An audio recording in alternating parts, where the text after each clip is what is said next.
अंदर। अबे बेचैनी तो हमेशा रहेला। हाँ बहुत लगता है। बिना मिक्सी देखे नहीं बोलने का। ऐसा ही बोला था आप देख ले। पहले मैं बता रहा हूँ ना मिक्सी कैसा है, इसके बाद बोलने का। कि तुहार मिक्सी हमार मिक्सी दोनों के मिक्सी बकाला हमार। तो जल्दी हमरो को दे दे, हम करके दे दे। ले ला लक्ष्मी के अनादर ना कोई जरा ले लो, लेके हमरा के दे दो। बहुत बहुत धन्यवाद भैया, भोला भैया। आपका नाम ही भोला नहीं, आप चेहरे से भी भोला है, बाकी दिल के आप कैसे हैं वो तो भगवान जाने। हमार मिक्सी तोहार मिक्सी अरे दोनों के मिक्सी बकाला हमार पीसे कौन मसाला तोहार पीसे गरम मसाला कि लोभ करे खाती बाबू गिंजन करता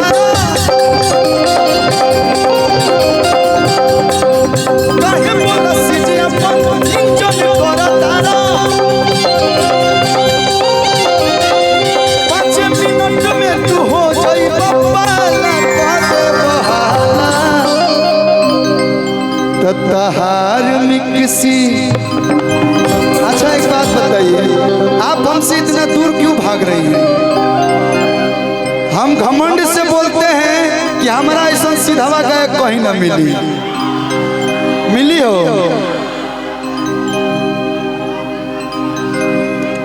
आप जो है ना शायद वो कोई नहीं जानता, ये छुपे रुस्तम है। कुछ लोग दिखा देते हैं, कुछ लोग नहीं दिखाते हैं, तो ये ना दिखा के सब कर देते हैं। और ये सारी हीरोइंस के फेवरेट हैं। समझ सकते हैं ना कितना मैनेज करके रखते हैं सबको। तो है पहला प्यार। ये कलर अली की मेरा पहला प्यार खालू जी है। पहला प्यार है लेकिन अभी भी कह रही हूँ इस पूरे भरे समाज में आरा वालों के सामने, भैया आपका ये माइक सही नहीं है, थोड़ा सही करिए। भैया का बहुत और बिगाड़ दिए हो। तो सुनिए, छोटे बाबा के सामने कसम खा के बोलती हूँ, हाँ ये मेरे पहले मोहब्बत है। लेकिन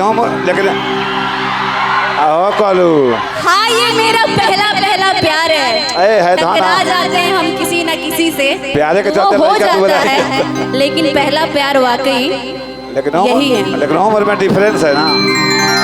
का चाहता रू हमार बियाह शादी हो गइल बा। देखो एक कालू, हाँ एगो लाइसेंस पर 3 गो हथियार 2 गो चोरी का रखल जाला। रउआ लोग में चलेला, एगो आवेला एगो जाला। रउआ लोग में चलेला, खास कर रउआ लोग में। भोजपुर जिला के एगो लाइसेंस पर 2 गो चोरुआ। नहीं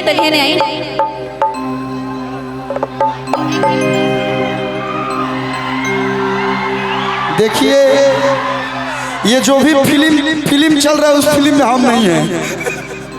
जो भी फिल्म चल रहा है इस फिल्म में हम इंट्रोडक्शन में आए थे, इसके बाद हम गाए मेन विलेन हीरो जो भी। हाँ बोल।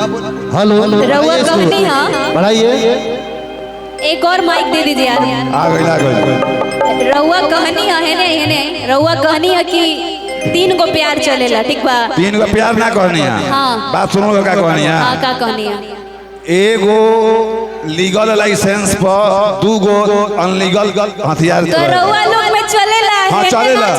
का कैसे चलेला? कैसे? भोजपुर जिला के एगो लाइसेंस लेके आ बलिया जिला के 2 गो चोरी का हथियार रख लो।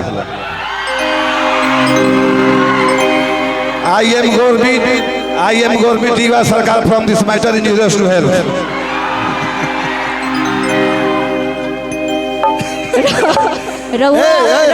हमको मिक्सी बेचने दो यार। तुम लोग कौन लाइसेंस बेचने लगे ऐसे ही हमारे? काहे खातिर तू छोटे बाबा कि तुहार मिक्सी हमार मिक्सी अरे दोनों के मिक्सी बकाला भैया हो हमार पीस नरम मसाला तहार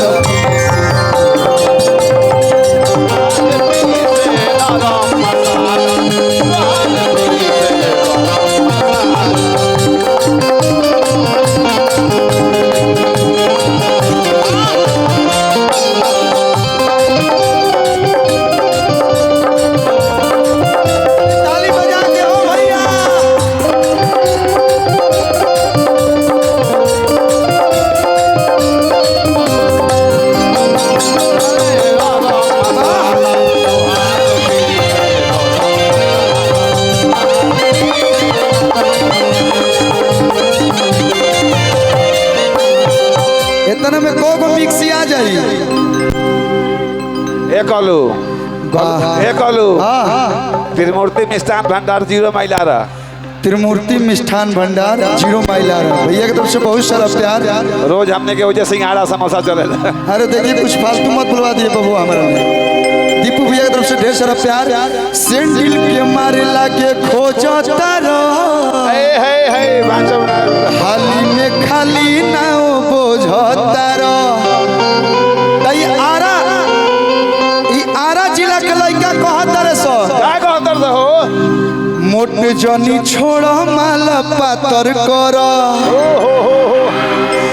भले 2-4 दिन यातर कर। अरे हमारा बुरा अपन कोई चाह भाला, अरे बनता न भाला। तो भैया हो कि तुहार मिक्सी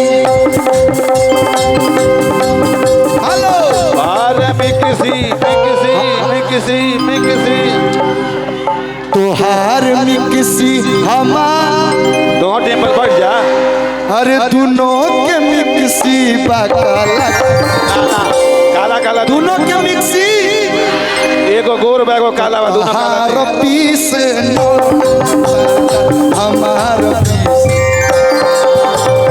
हमार पीस नरम मसाला, तोहार पीस नरम मसाला।